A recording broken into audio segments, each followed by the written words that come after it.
Hey, this is Matt Greiner of the band August Burns Red, and you're watching Richard Metal Fan. Episode 218 of Richard Metal Fan Interviews, calling from Zoom, and I have the honor and the privilege to speak with the great Matt Greiner from the legendary August Burns Red. How are you doing today, Matt? I'm doing really well, man. Thanks for having me. We've been trying to do this for so long. It's finally happening. Yes, the stars aligned perfectly, man. So kind of the format is I want to talk about your musical origin and do a rundown of the ABR discography. So take me back to young Matt Greiner. So growing up, what were the first bands that got you into metal and what made you want to start playing drums? Oh, man. Well, that's 22 years ago. So I fell in love with drumming when I was 15, which is kind of late to start playing drums.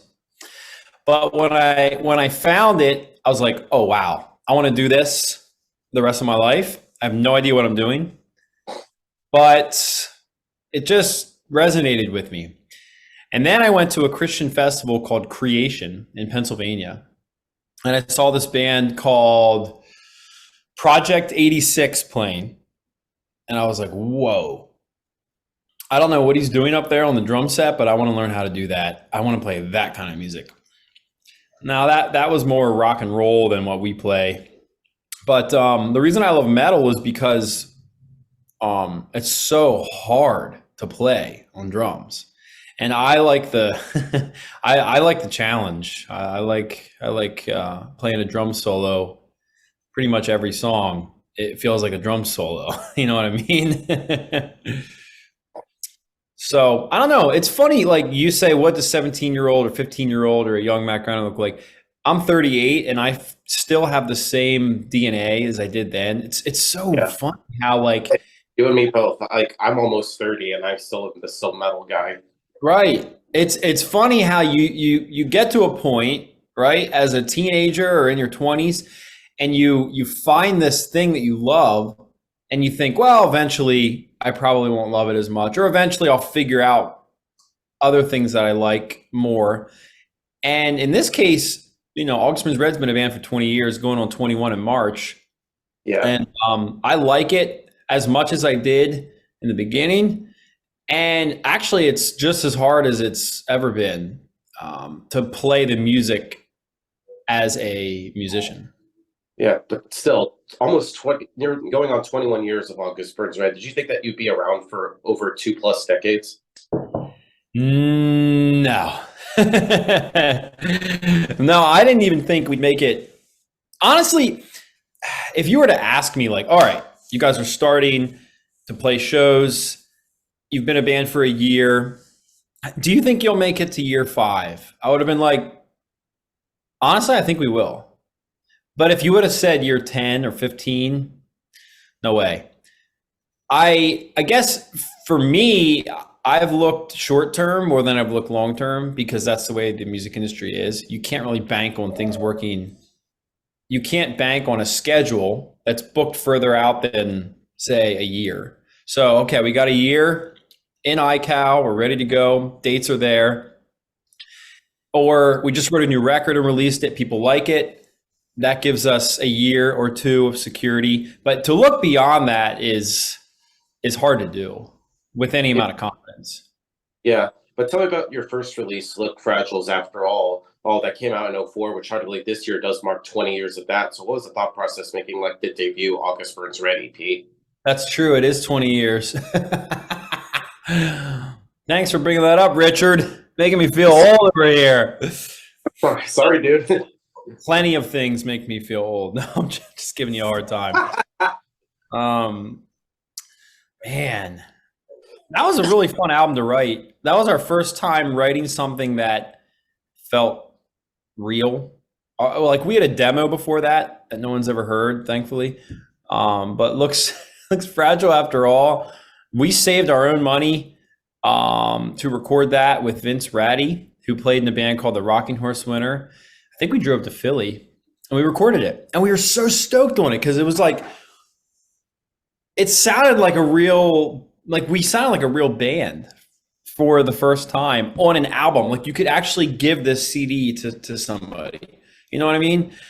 If you do something that you're really proud of But when you show it to people or give it to people or present it to people, it's never up to the standard that you know it could be. And then finally one day you have this product, this art piece in your hand, and you're saying, look, here's what we're doing, and it sounds good. Oh my gosh.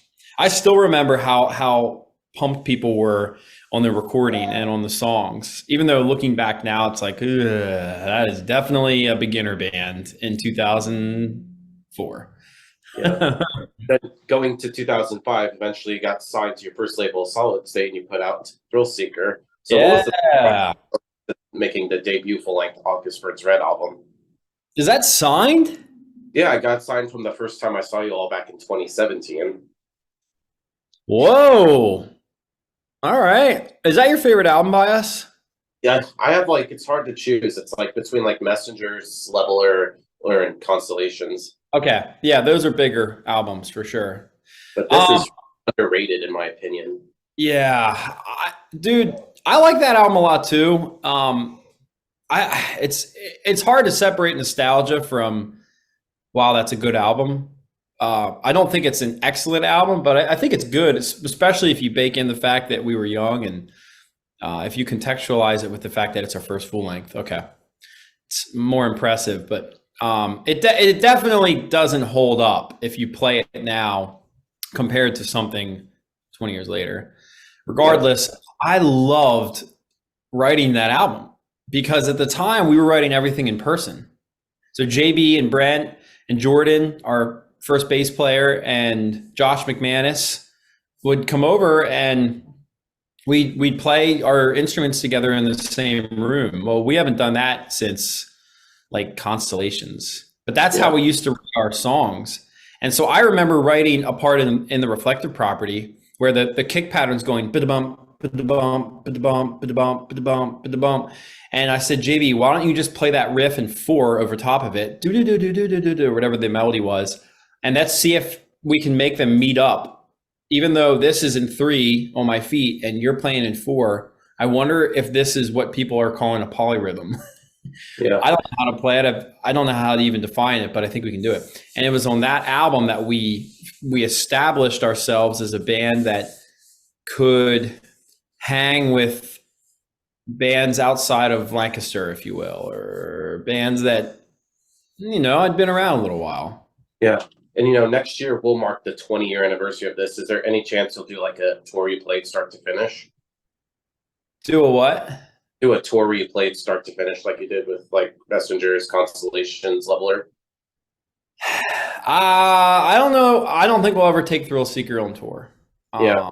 I mean, I can't say that for sure, but I don't really think so. But we do have some pretty cool ideas floating around to celebrate the 20-year anniversary of the album. 20 years. I can't believe that. I remember driving down to Franklin, Tennessee to record that with Adam D from Killswitch and his assistant Wayne. We recorded in this awesome studio called Dark Horse. And it was sponsored by Krispy Kreme and Red Bull. They had a little fridge full of donuts and Red Bulls. Yeah. Yeah. The next up is Messengers. Messengers. Love that. And the first time I saw you all was the 10-year tour you did in 2017. I guess you've done since then. Then like all of these are signed. So what was the thought process going to that first album with Jake and Dustin and the band? How did they end up joining and how did you find them? Did you say you've seen us on every tour since we did 10 Years of Messengers? Yeah, almost every tour. Wow, that's amazing.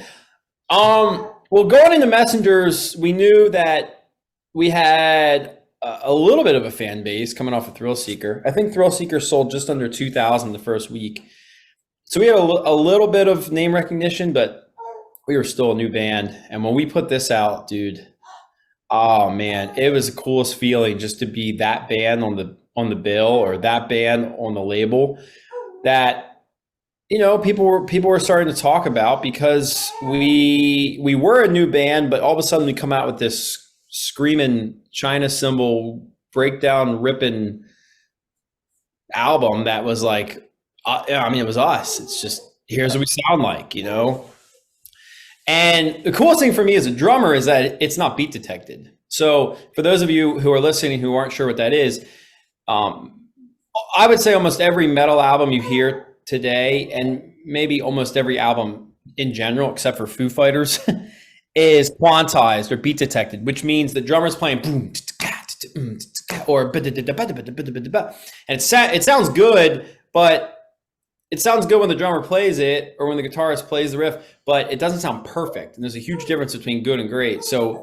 what you can do in a DAW in the studio is you can actually take something that's good and make it great with the computer, with the software. That's called beat detect. So for messengers, that's my little girl over there. She's feeling a little left out that we're talking drums. She's not here. That you can actually do beat detection to make it sound perfect. I didn't want to do that on messengers, so I practiced a lot to get to the point where I didn't have to fix as much, and I could just pull it off. I'm gonna sit with my girl here. 1 second. Yeah. Hey, Hi, Eleanor. It's kids, am I right? Hi, girl. She's like, I feel left out. Please don't do this to me. That's all good. Good, but hard to believe like you all had the same lineup since '06. Like, how do you guys manage to get along for almost nearly 18 years? Right. That's a great question. I'm in a band with some of the best people you'll ever meet.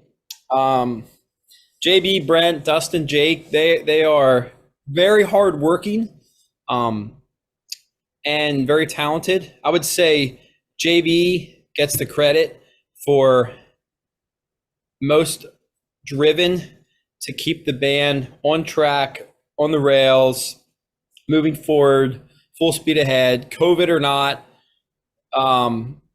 metalcore fading away or real hot. It doesn't matter. He is just motivated to keep the band going as long as possible and creatively thinking of projects that we could do, whether it's the live stream, whether it's new merch, whether it's the musical aspect, writing new albums, whether it's, hey, we got something in the horizon 2 years from now. It takes people like that in your band to keep moving ahead. So yeah, we've had our disagreements. I mean, there have been times when I wanted to quit the band. And what's that? Please don't. And then what happens is you go and you work a landscaping job and you remember how hard it is to make $100. Yeah. And you say to yourself, wow, I really have a great job. Yeah. Next have a great job. Hopefully this year does more. Okay, next up. Yeah, 15 years this year, and of course I had the pleasure of seeing it in full on the 10-year tour, and you're doing it at the When We Were Young Fest. So what was that like going from this to this? So Messengers had all this hype. We had established our sound and our name on Solid State, 2 full lengths. Now we came out of the gate, and on Constellations, I really felt pressure to deliver. People had expectations at that point. So we went down to Florida, Sanford, Florida, and we recorded with Jason Sukoff. And I think Constellations is one of our best sounding albums to this day. It's personally my favorite album that we've ever done. Yeah, like songs like Oceans of Apathy, Whitewashed, Mariana's Trench. Like every song on here is just a banger. Yeah. Yeah. And of course, so worked with Tommy from BT Bam. What was that like working with him? We had always idolized Between the Bird and Me, so to work with Tommy was so cool. We actually just played Christmas Burns Red with those guys, and it's really cool that we both get to still be doing this all these years later. Cool. Did you like do Indonesia and he got up on stage and did his part? Someone actually asked us that. We didn't do that, but that song will always hold a special place in my heart lyrically. It's about a family member of mine who passed away, and I wrote about him, and we actually got to play that song in Indonesia. Yeah. Because I remember even seeing like live videos where Dustin sang Tommy's part, and he's actually a really great singer. And I really wish he would be like the main clean vocalist. Like I feel like the clean vocals in the AVR would add a lot more substance. Yep, he is a great singer. I agree. He's a very talented guy all around. Right. Then moving up, we have Leveler, probably, in my opinion, my favorite August Burns Red album, and it's like the next evolution in your sound, but maintaining what makes ABR ABR. So, what was the thought process making Leveler? And I have the regular and the 10-year. That's awesome, man. Both signed. I mean, you're holding it down over here. It's awesome. Thanks, man.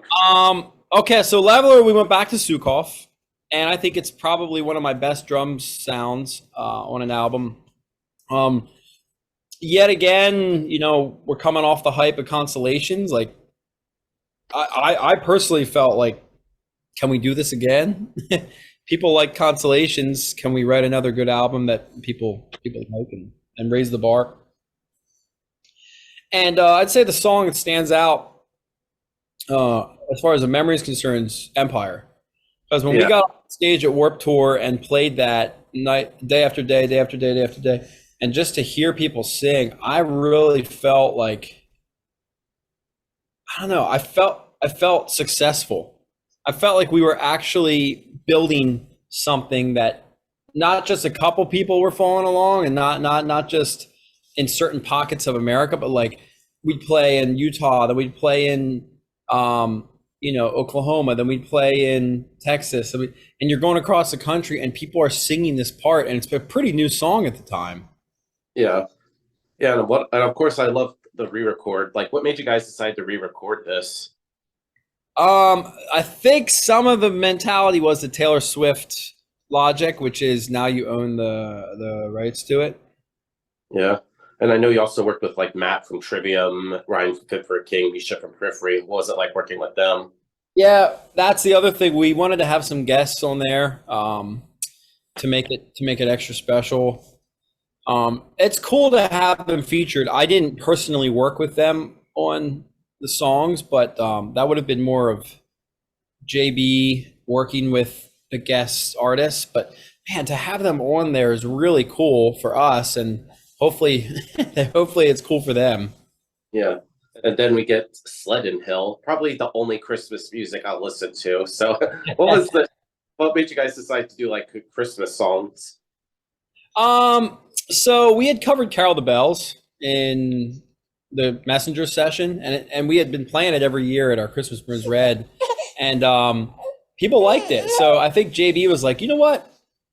I want to record a bunch of songs. We'll do covers, we'll do some originals maybe, and I'm so glad we did that because I love Christmas music, and Trans-Siberian Orchestra and bands like that are huge. So to have a little Christmas slice of the pie is nice. Nice. And I love like especially on like the Lost Messages EP, that Carols the Bell. I can even remember like the interviews with Jake being like, "Peace, spaghetti." Peace, Buggy! That's my younger brother's name. Peace, Buggy! I don't know where that came from. I just think that's funny. I'll tell you where it came from. My youngest brother, his name's Caleb. When he was born, my oldest brother called him Buck in the hospital. And it stuck, and then years later, what's that? The more you know.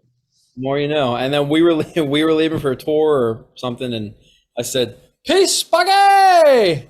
And everyone thought it was funny and started repeating it. And then I think I was making video blogs at the time, and that's how it became a thing. People had seen the video. And then we get Rescue and Restore. Last time I saw you played this album in full. What was that like following up Leveler, which I thought was a beast of an album? Yeah, Rescue and Restore was a tough one to record. That has some of the hardest songs musically on it. I didn't feel as prepared as I did for Leveler, just with everything in my life personally that was happening. I remember standing outside of the studio and being like, whoo. I called our manager actually. I was like, "Hey, I'm a little overwhelmed here. There's a lot going on. There's a lot of parts to remember." First song I recorded was Provision. That's my favorite song on the album. One of my favorite songs we've ever done. And felt good.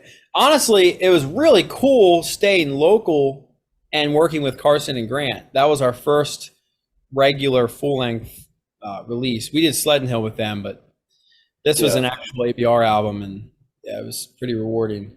Yeah, and I was kind of shocked last year when you announced a 10-year tour of this because I thought you weren't going to do it considering you did 3 10-year tours prior here, but I was glad you did this one. Yeah, me too. I like that album a lot, and the tour wasn't as well attended as maybe a Messengers or Consolations or Leveler tour, but it was it had a cult. That album has a cult following. People that showed up are really stoked for it. Yeah. Then next up, Founded Faraway Places. I love this album. Tell me about this. Yeah. So Found in Faraway Places, man, you got them all signed. That's so cool. Yeah. Found in Faraway Places is a special album lyrically for me. It's one of my favorite titles. The concept is about how God will constantly pursue you. It does not matter how far away you are. It does not matter whether you want to be pursued or not. All you have to do is turn around, and He's going to be standing there by your side. He's never given up on you. And because we work in the music industry, I work outside of the church. I don't work inside of a church, but I see God working in people's lives, regardless of where they're at in life, far away from Him, or hey, I'm a Christian, and I'm a part of a church community. It just doesn't matter. And I personally love that I get to work in an industry that's so diverse. There's so many different types of people and ways of life, and I think that this album, for me, sums up, why I'm here, why I'm doing this.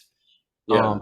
We don't deserve the grace God's given us, and it's humbling for me to travel the world and meet people from all different walks of life and see how somebody's a great husband, a great dad, a great employee, a great boss, and doesn't believe the same thing I do. Yeah. And how I have a lot to learn from other people as well. Yeah. And next year will be the 10-year anniversary of that. So is there maybe a chance to celebrate this one? No comment. He'll tell me when I turn off the recorder. Yeah. But next up, Phantom Anthem. Phantom Anthem. Through. I love this album. Tell me about making this. All right, so Phantom Anthem. We recorded this. What was it? I was supposed to go in and record drums, and I went out to Noodle and Company, and I got food poisoning the night before. Oh boy. So I called the guys. I said, guys, I can't come in tomorrow. I have food poisoning, and it was about a week till I was back on my feet. It was seriously a week. I was sick for 5 days. I was super weak, just trying to pull it together. And eventually I did. Really cool album for us. I thought, King of Sorrow was the song that we did, kind of had its own sound. And felt like that for a lot of the album, honestly.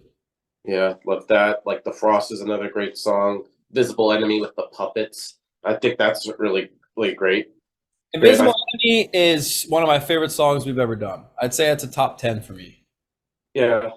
Then we get to Guardian. Yeah. Guardian. Interesting time, the certain virus that shall not be named been right when the album dropped. So what was the thought process making this? Because I know this was recorded pre-pandemic. Yes, that was recorded pre-pandemic with Carson and Grant. That was a fun album. A lot of cool parts on there. Dustin contributed in a big way. Yeah, I know he's also a guitarist.